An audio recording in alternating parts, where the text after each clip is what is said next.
గ్రామ సచివాలయంలో ఉద్యోగం చేస్తున్న ఒక అమ్మాయి ఆత్మహత్య చేసుకుంది. అక్కడే ఉరివేసుకుని ఆత్మహత్య చేసుకుంది.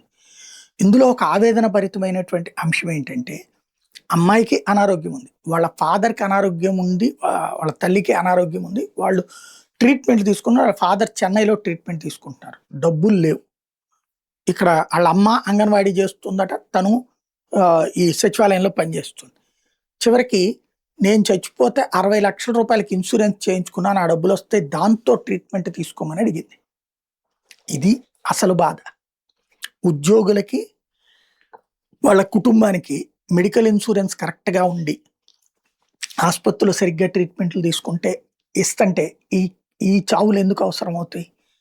అదే సందర్భంలో వైద్యం, ఆరోగ్యశ్రీలు, ఆయుష్మాన్ భారత్‌లు పేర్లు చెప్తున్నాం. కానీ అకస్మాత్తుగా సంక్షోభం సృష్టించాం ఇప్పుడు. వాటిటి ఫలితం కాదా ఇదంతా? ఆలోచించుకోవాల్సింది.